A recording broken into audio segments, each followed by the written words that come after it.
Dicen que en los cafetales solo se pierde el sudor, pero yo vi cómo se perdía la gente. Vi manos arrastrándose en el lodo, vi rostros desaparecer entre los arbustos y aprendí que no todos los que entran logran salir caminando. Me llamo Clara. Cuando apenas tenía 17 años, acepté un trabajo en los cafetales de Santa Ana, un pueblo encajonado entre montañas silenciosas. La necesidad no me dejó otra opción. Mi padre estaba enfermo. Mi madre apenas podía sostenernos vendiendo tamales. Y yo era la mayor de 5 hermanos. La señora María, dueña de las tierras, nos reunió el primer día en medio del campo. Alta, delgada como un alambre oxidado, con un sombrero negro que parecía fundirse con su rostro. No levantaba la voz. No lo necesitaba. Bastaba verla caminar entre las filas de arbustos para que todos nos enderezáramos de miedo. Nos explicó las reglas. 2 costales llenos por jornada o no habría paga. Enfermarse no era excusa. Caer tampoco. Nadie podía abandonar el campo antes de la señal. Nadie podía hablar de lo que pasaba ahí dentro. Aquí el trabajo lo es todo, dijo, y su voz era seca como el polvo. Las primeras semanas fueron brutales. La espalda crujía, las manos sangraban, y cada mañana sentía que la tierra me absorbía un poco más. Pero lo peor no era el cansancio. Era lo que sucedía cuando alguien se desplomaba. No gritábamos, no corríamos a ayudar. Bajábamos la cabeza y seguíamos recogiendo café. Era la ley no escrita. El que caía, desaparecía. Al día siguiente su costal ya no estaba. Su carpa quedaba vacía, como si nunca hubiera existido. Recuerdo especialmente a Griselda, una niña apenas 2 años menor que yo. Una tarde, la vi caer entre los surcos. Nadie la miró. Nadie se acercó. La última imagen que tengo de ella es su mano extendida, arrastrándose inútilmente en la tierra húmeda. Y después, silencio. El mismo que empezó a consumirnos a todos. Después de la desaparición de Griselda, el ambiente en el cafetal cambió. No se hablaba de ella. No se susurraba su nombre. Era como si el mismo aire se volviera más pesado. Como si cargáramos un muerto invisible sobre los hombros. Los días siguieron, pero algo en nosotros se rompió. Cada paso entre los arbustos era una marcha silenciosa hacia quién sabe qué destino. Algunos comenzaron a enfermar. Fiebres altas, infecciones en las manos, heridas abiertas. La señora María caminaba entre nosotros, observando, sin compasión. Si alguien se detenía, apenas murmuraba, uno menos que alimentar. Una madrugada, desperté sobresaltada. Escuché pasos arrastrándose entre las capas. Me asomé temblando, pero no era la señora María. Era uno de los trabajadores más viejos, don Carmelo, arrastrándose sobre el barro con los ojos perdidos, como si fuera un animal herido. Pedí ayuda en un susurro tan bajo que apenas era un lamento. Nadie salió. Nadie se atrevió. Al amanecer, su carpa ya no estaba. Solo quedaba una marca larga en el lodo, como si lo hubieran arrastrado lejos. La señora María no explicó nada. Solo nos entregó los sacos de café vacíos y nos ordenó trabajar. El miedo nos consumía, pero lo peor era la culpa. Cada grano que arrancaba, sentía que desgarraba algo dentro de mí.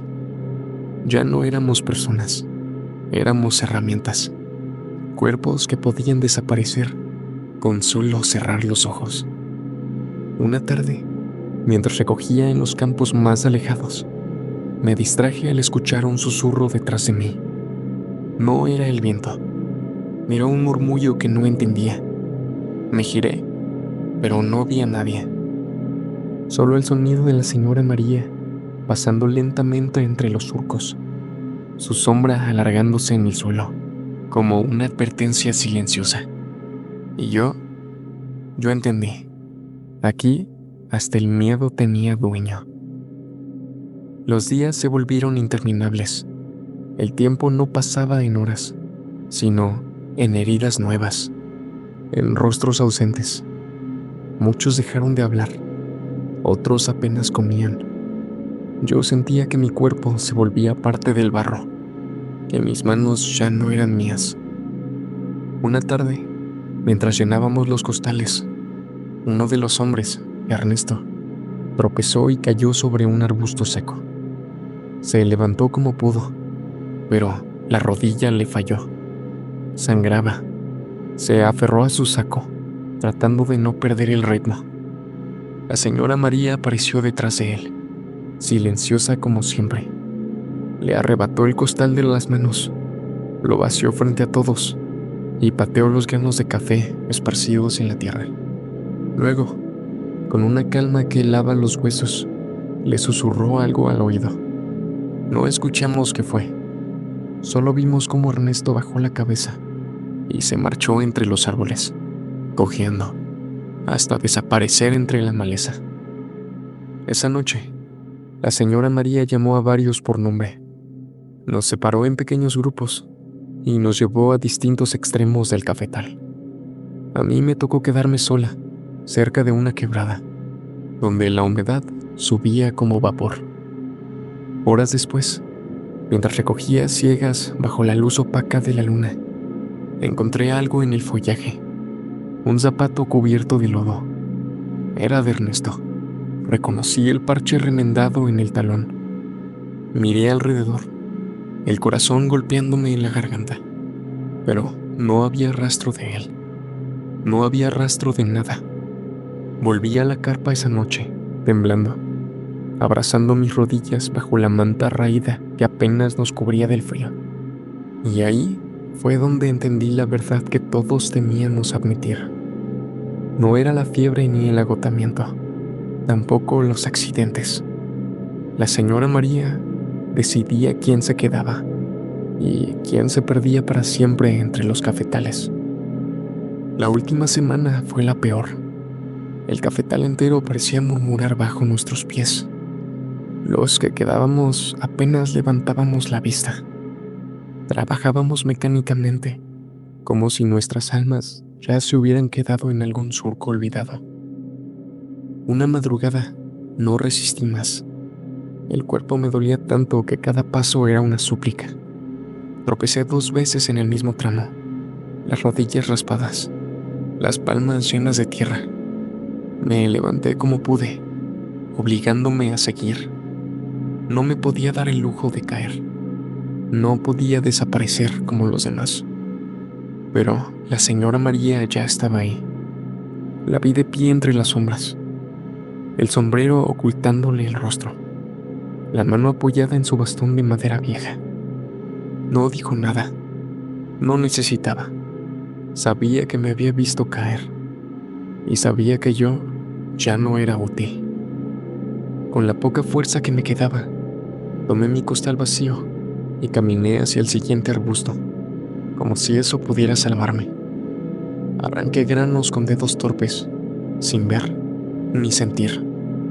Ese día nadie habló, nadie reía, nadie lloraba. Solo el sonido constante de las ramas rompiéndose bajo nuestras manos cansadas. Cuando finalmente anunciaron el final de la cosecha, supe que había sobrevivido. Si a eso se le puede llamar sobrevivir. Me dieron 2 costales medio llenos como pago. Me dejaron ir sin mirarme los ojos. Caminé hasta el pueblo sin voltear, cargando la espalda rota y el alma vacía. Nunca volví a saber de muchos que trabajaron conmigo. Nadie preguntaba, pero tampoco nadie reclamaba. A veces, todavía sueño con las hileras interminables de arbustos, con los rostros que se pierden entre la maleza, con las manos levantadas, pidiendo ayuda que nunca llega. Y cuando despierto, sé que no fue un sueño. Sé que una parte de mí sigue atrapada allá, sin nombre ni regreso.